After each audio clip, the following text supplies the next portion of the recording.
Good morning. Salute to everyone that's in the building. Of course, you didn't get a notification because I decided to go live. Um, Hold on for a second.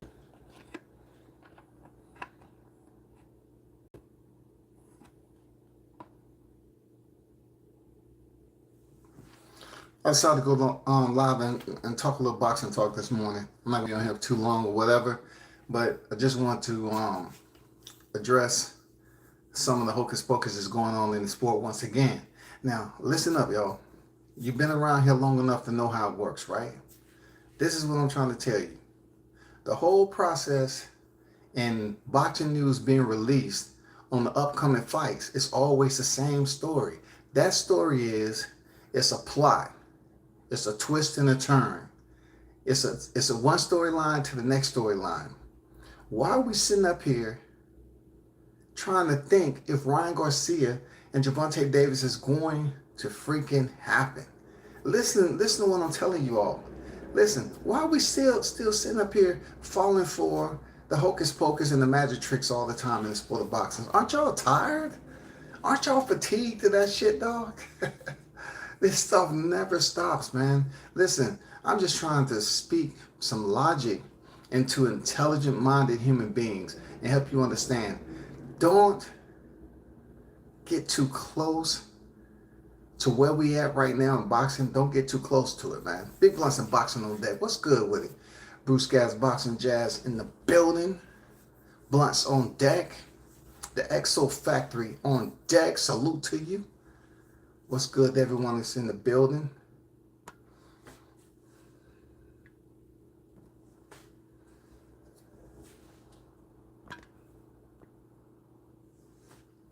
Big salute. Good morning, everyone that's on deck. So, I just wanted to highlight some things, right? About all of a sudden these live streams coming up and Ryan Garcia and Gervonta, it's in jeopardy. Ooh, wee, shocker, breaking, and all this other stuff. No, it's the same shit that goes on every single time that a big fight's supposed to happen. It didn't happen with Hector Garcia because that wasn't considered a big fight. But for Gervonta Davis and Ryan Garcia, they have to build it up. Listen to me. Look how psychologically damaging this shit becomes, right? We're covering boxing once again. Let's not just go off the fact that this happens all the time when we don't get what we want. Let's talk about the fights that actually come around that we didn't see coming, and then we say to ourselves, "Oh man, let me get a motivation level up. Let me get a little bit more excited about this fight." And then the fight's months away.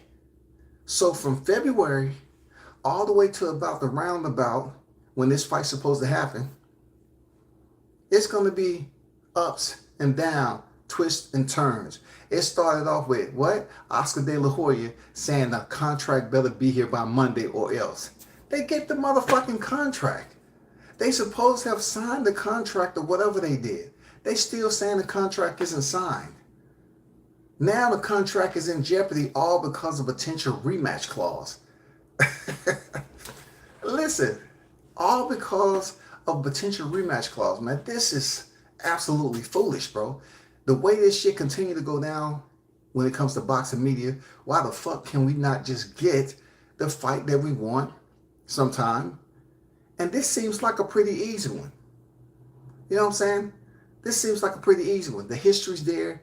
You know, Ryan's been capping initially. He said he wanted Gervonta Davis, you know, and he pulled out. He had people thinking he was going to fight Manny Pacquiao, pulled out of that fight, you know what I'm saying? Wouldn't activate his freaking mandatory with Devin Haney. Now he comes back, he's full pledge on getting Gervonta Davis. Gervonta Davis pulls up in the club with him, gets snatched up by his collar, motherfucker raised him up, said, "Nigga, don't you ever raise up on me." You know, he held Ryan Garcia up. What you talking about? Threw his ass back in the goddamn, threw him on the floor in this club. He walked out, did a video riding home, looked like he was about to cry. Man, this shit is playground type shit, bro. Don't y'all ever get exhausted? Don't y'all ever get exhausted? Y'all can predict this shit, man. It's just people don't want to predict it. Because when you start predicting what happens in this boxing game, It's not fun anymore. When you want to play the adult role and say, you know what, I know what's going to happen. We know this fight is the announcement is too far out. It's too many months in between. So in order to keep you engaged, you know what I'm saying, to keep you focused on this fight, they got to continue to talk some bullshit. They got to continue to take you around the Ferris wheel, you know, put you on the carousel, spin that shit around and around. They got to continue to take you through the damn ebbs and flows of deception. Oh my God, bro. I just don't. It's just, this shit shouldn't be that hard for boxing. Because look, MMA is not like that. I told you that before. MMA is not with no plots and twist and turn, no freaking mysteries and all this suspense. It's not a thriller. They're not making movies. They don't have people out here like the content creators out here running around in a circle trying to come up with titles and storylines to match up with what's going on. Like, we don't even know why this shit is going on. Why can't we just get Gervonta Davis, Ryan Garcia, the contract is signed? What about a rematch clause? Who gives a fuck about now it's a rematch clause? The fight's not supposed to be in the April, right? To April, right? So behind the scenes, they pretty much know if the fight's going to happen or not. But now we're going to fight about a rematch clause. We're going to fight about a rematch clause, y'all. A rematch clause. We're going to fight about a rematch clause. How can the fight be in jeopardy? What's the timeline? De La Hoya set the timeline for Monday. What is the timeline now? Is there a new refreshing timeline? Did somebody send out something else? What is the new timeline? Because they say the fight might be in jeopardy, dog. Lost Art of Boxing, what's good? So it's no way that we get this fight by April. I see it now. All right. So Blanche, you know, throwing down the gauntlet. He says no way we get this fight in April. But we was talking about this fight before he had the fight with Hector Garcia. We was talking about this shit before the fight with Hector Garcia. Because we was heading into 2023 saying, okay, the fights that we have to look forward to is Gervonta Davis with Hector Garcia, because I said two Garcias, and Ryan Garcia. We knew about this. So the fact that he's able to disperse of Hector Garcia, right? And then we have Ryan Garcia up next. Now all of a sudden a rematch clause is the problem? A rematch clause is the problem. I said he wants to announce the fight during the Super Bowl. Hey, stop playing with the people's mind then. Stop playing with the people's psychological, freaking mental psyche, bro. You're mind fucking these individuals that pay attention to boxing all the time. Like, if you want to mention it during the Super Bowl, what does that do for the fight? If those two fighters are not there, if Gervonta Davis and Ryan Garcia is not there, it does Oscar De La Hoya no good to sit up there announcing himself. Nobody gives a damn. If you have Ryan Garcia and Gervonta face to face at the Super Bowl, you know what I'm saying? And maybe have Beyonce, not Beyonce, Rihanna. Have Rihanna, in between the fighters. You know what I'm saying? So we can get a little gauge on Rihanna, you know what I'm saying? Because she's performing. Then that might do a little justice. But we don't want to see Oscar De La Hoya announcing this freaking fight. Nobody cares about that shit. We want to see Ryan Garcia, Gervonta Davis, and possibly a third woman in the ring, Rihanna, and that'll put it where it need to be. You know what I'm saying? We can clean this up real nice, and we can move on to the next story, the next chapter, bro. But this bullshit, I'm done, man. That's why I've been reading up on mixed martial arts. I have to continue to invest my time in that. Though I don't do enough lives on it. You know what I'm saying? And it's essential that my mind is over there where it's kind of peace. When you're looking at the media that they put out and you're reading about the upcoming fights, they have their shit planned out so perfectly, man. They look, this is the fights that's gonna happen. Boom, boom, boom, boom, boom. And boxing is bigger than mixed martial arts. It's supposed to be bigger than mixed martial arts, man. But yet and still, we up here just tripping. Let me get to something else, right? All right. I was in a conversation. Obviously, people have talked so much about the Crawford Spence situation, they forgetting about some things, right? And I hear people whining and bitching and complaining about Errol Spence not being able to make the 147 weight limit anymore. All right? I get it. Because you remember back in the day when they had that meeting, right? And Errol Spence was talking about how and what he was going to do to Terrence Crawford, and Crawford was too small. You know what I'm saying? He was talking about how he was going to, bust him up and all that. Same, machismo back and forth verbal sparring, right? But did you hear what Terrence Crawford said? It was very profound on what Terrence Crawford said. Crawford said, listen, this has to do with weight. Crawford put it out there that they say you're going to be too weak at 147 because you've been in the division too long. Remember what I just said. Crawford put it out there. It's very profound if you look at when he said it and to actually what's going on right now. He said they're going to say he's weak. Him being Errol Spence, he's too weak to make the weight. You know what I'm saying? He was too weak. He's been in the division too long. That division being 147. Where we at right now? Exactly what he said. They're trying to say that Errol Spence is too big for 47. He's been there too long. Errol Spence himself put out a tweet last year saying he's been at the division too long. Kudos to Crawford. Nostradamus. You predicted what was going to be said, the excuses they was going to use. One of the excuses that they was going to fucking use. And that was one of them. He's too big. He's going to be too weak to fight at 147. And imagine what's going on right now. They about to have a fight at 154. Casper the Ghost. You know what I'm saying? And he's supposedly too big for 147. But if he's too big, let's stop playing with the time of those who actually participate and support boxing. Stop playing with them and just say, okay, I'm vacating my titles. My body has finally caught up to my cheating. My body is finally holding me accountable, goddammit. So therefore, I can't make 147. Because I've been fucking off for a long time. Now my body is holding me accountable, so I got to move up to 154. So check this out. Crawford shouldn't be punished for Errol Spence moving up to 154. You know what I'm saying? Because all of a sudden, what he predicted came true. Crawford said it. They're going to say, oh, he's too weak to make 147. That's exactly what's going on right now. I bullshit you not, bro. People saying that Errol Spence is too motherfucking big to fight at the weight limit for welterweight. In the meantime, Crawford is just out here training and getting ready for whoever. Like I said before, if it's Keith Thurman, it's Keith Thurman. I don't care. At this point, I don't care. The fight would have to be finalized by the end of the week for them to have an 8-week camp. Shout out to Town Biz, the soldier on deck. Hey man, 8-week camp, that's being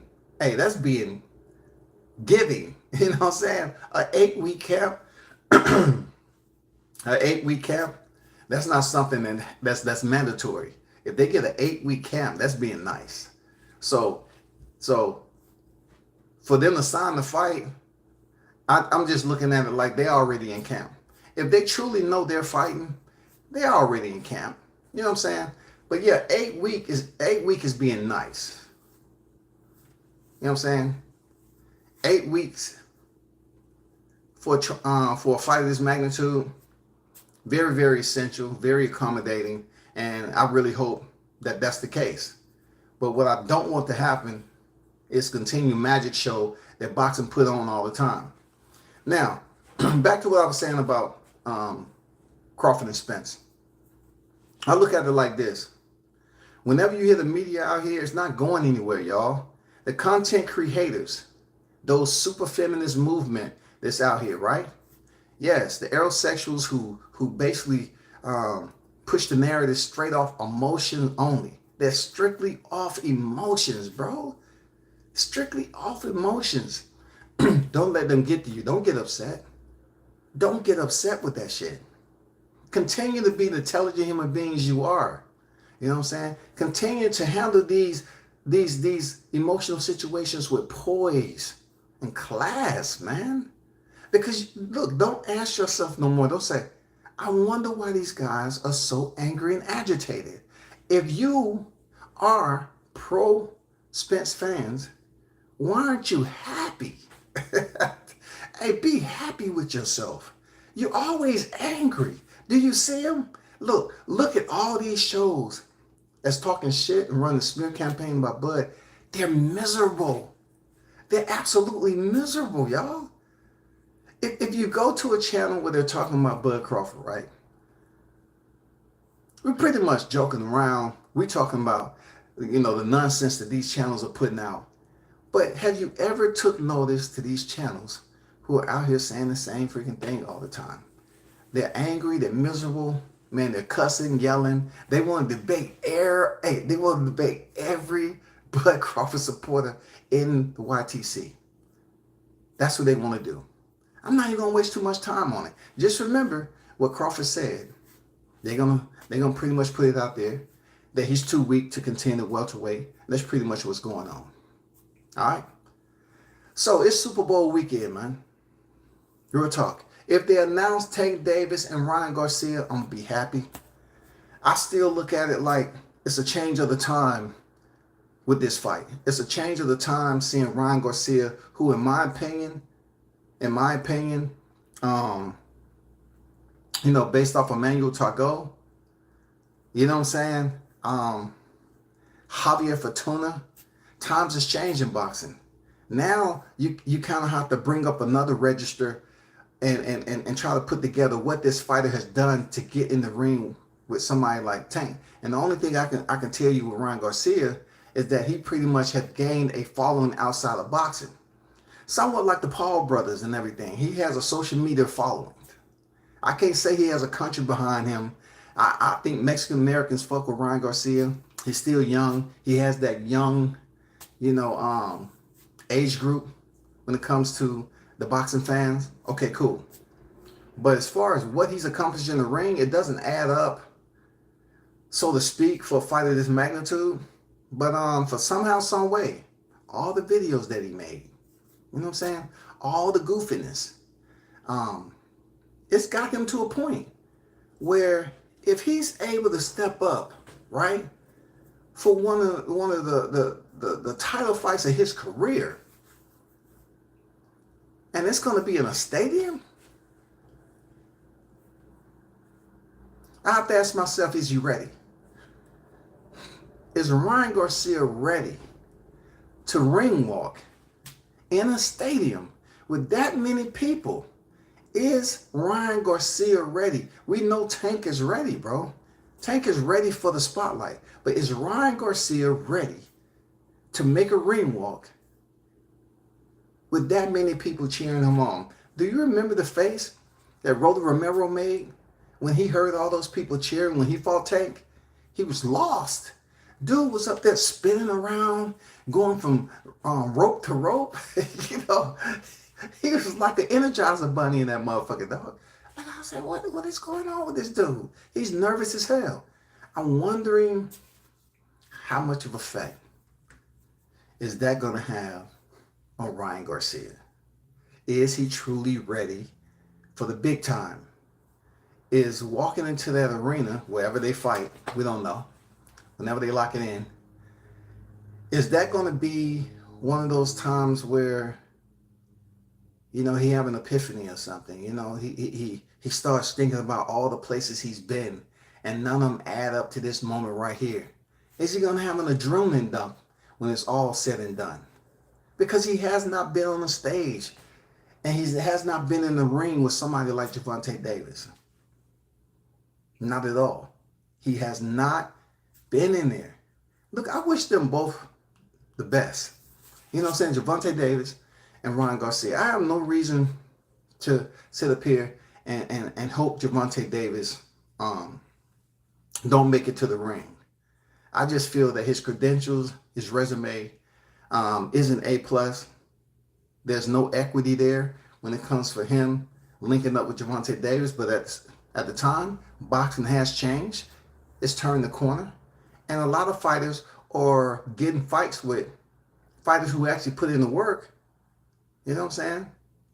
They have the whole freaking credentials lined up, all their achievements. We're finding out now that it kind of has to do with the social media following. It has to do with popularity. Can they sell tickets? Is it something they've been doing outside the ring that drives the curiosity of the fight fans to see them split the ropes and fight this person? You know what I'm saying? I think that's where we at right now in boxing, man. It's not all about this right here. You know? It's not all about that. Anthony Joshua fighting Jermaine Franklin. My biggest question is, why can't Deontay Wilder get a fight with Jermaine Franklin? Why can't Deontay Wilder get a fight with Anthony Joshua? Why can't Deontay Wilder get a fight with Dillian White? You know what I'm saying? If Dillian White fought Jermaine Franklin, right? And this was for whatever reason trying to have some type of eliminator to whatever, because Anthony Joshua was ringside when he was fighting Dillian White. We're talking about a guy who took a fight on short notice, right? He goes in there and does well for himself. He loses, right? To Dillian White. Why can't we come to that moment where Deontay Wilder gets a fight with somebody that's in the equation? He already done fought Tyson Fury. We know that. But what about the other names? Anthony Joshua, where you at? AJ, where you at? This has been long time standing, brother. The time is now. Why can't you just say, I want Wilder now? I mean, you and him both have 2 losses. I'm talking about 2 internally, because people love correcting you. I ain't gonna lie, I correct people too. I know how many losses Joshua has, but I'm saying both of y'all have 2 losses. Comparable to Deontay Wilder's 2, Joshua has 2 also. He doesn't have 1, he has 2. So therefore, it would be a perfect time for Joshua to go in there and fight Wilder. But that's not the case. What about Dillian White fighting Wilder? Anywhere for Wilder to get close enough to that group of individuals over there. But supposedly he's facing Andy Ruiz, which is fine with me. Former unified champion, the one that shocked Joshua. It's all good. But what about Jermaine Franklin? He's getting a little buzz right now. They take Jermaine Franklin, who lost to Dillian White, and they put him in there with Anthony Joshua. But Anthony Joshua, you already fought Dillian White, shouty. You fought him. You fought the nigga already, bro.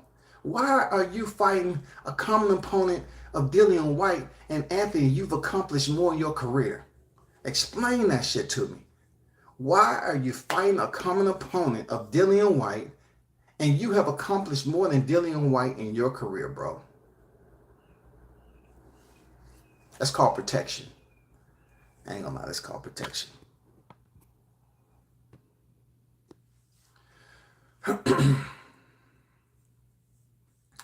Do you think Show PBC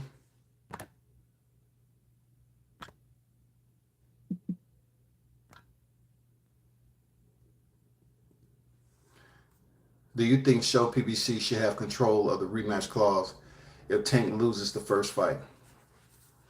Okay, so who's the A side? Good question, Bless. So who's the A side? We know who the A side is, right?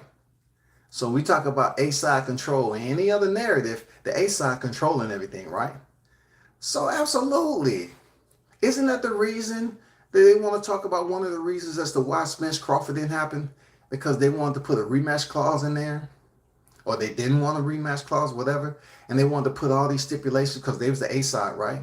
So if Tank is the A side, and they want to put a rematch clause in there, whoever, let's just say Ryan wants a rematch clause and PBC doesn't. What does that tell you? Ryan, you gonna take the fight or not? We're not giving you a rematch. We're not giving you a rematch. So you either take the fight or you don't. It's no negotiations for long standing negotiations with this rematch shit. We're the A side. Do you want to take the fight with no rematch or not? Because listen, when it comes down to De La Hoya, he's gonna be smart about it. De La Hoya's gonna be like, hey, I'd rather have 2 fights than 1 because we get to make more money. You know what I'm saying? We get to make more money, shawty. For real.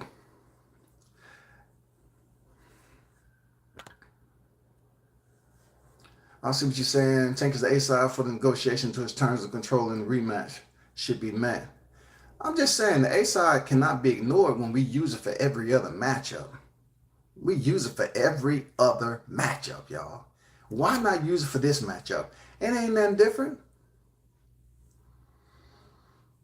No, it ain't no. Hey, look, every new negotiation still has an old A side and a B side. When I say old A side, B side, that is a traditional protocol and format that they go to. We all know that. We've been listening to enough boxing.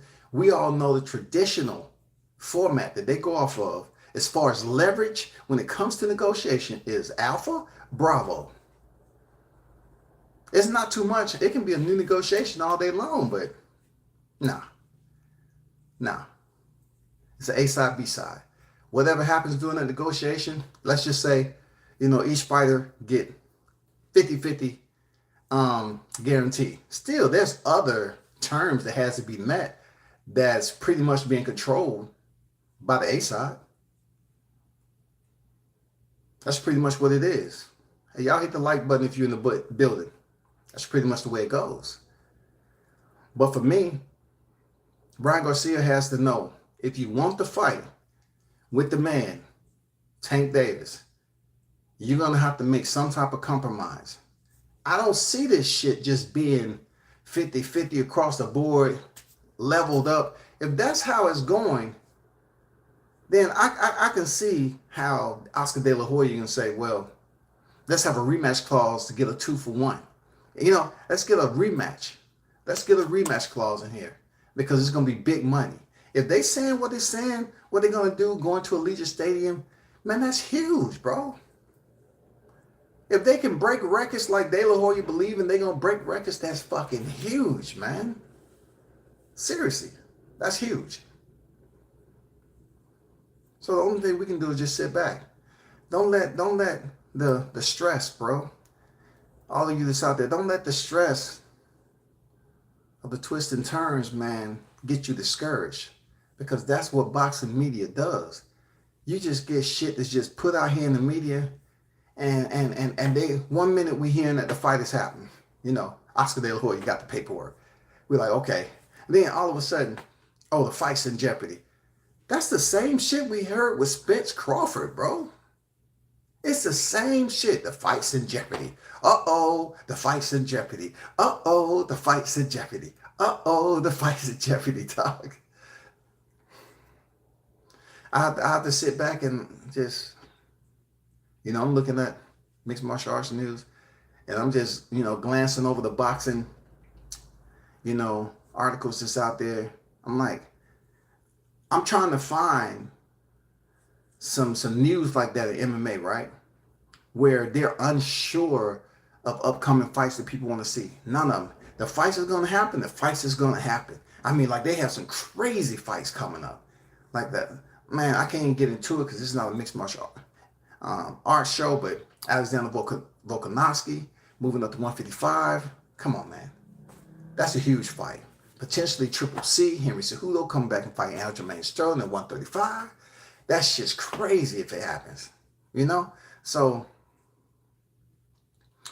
I just encourage you all to be patient, man, because this shit is crazy, dog. The same shit all the time. Is the fight gonna happen? Is it not gonna happen? Is it gonna happen? Is it not gonna happen? Same shit, different day, bro. You know what I'm saying? The fights that we want to happen, that seems obviously something that should be in the ring next, like Tyson Fury, Alexander Usyk, we can't get a confirmation on, bro. We can't get a confirmation. You know what I'm saying? We've been talking about Devin Haney, Lomachenko. Are we sold? Have you heard any official announcement? No. Think about that. Devin Haney, Vasyl Lomachenko, Jermell Charlo, Tim Tszyu went out. Now we getting Tony Harrison. This shit with Ryan Garcia, Gervonta Davis. It never fucking stops. And you ask yourself, well, how was Cool Boy Steph and Inoue able to lock in a deal so quickly? You know what I'm saying? For the unified titles. What, just because he was going overseas to Japan? I got it. I feel you. I feel you on that. I feel you. I got you. I feel you. You know what I'm saying? What else is next? You know what I'm saying? No one's really looking forward to Canelo Alvarez, Jack Ryder. It is what it is. It's another fight. We don't know what the hell happened going on with the middleweight division. You know? But what we did get, we have Caleb Plant and David Benavidez is coming up. It's going to be fire. A lot of people are going to support that fight. And it's going to do pretty decent numbers. Believe me when I tell you. David Benavidez and Caleb Plant, genuine animosity. They don't like each other. I mean, the blade of contentiousness cannot go any deeper. These dudes absolutely have disdain for one another. I'm looking forward to see how it plays out in the ring. I'm looking forward to that. 12 rounds, 12 freaking rounds. I'm looking forward to see who breaks who, dog. Who breaks who? That's one of the biggest, look, that's one of the main fights I'm looking forward to. That's one of the main fights I'm looking forward to, no doubt about it. But that's all I got from them, man. Just wanted to drop in. I'll be back on a little later today.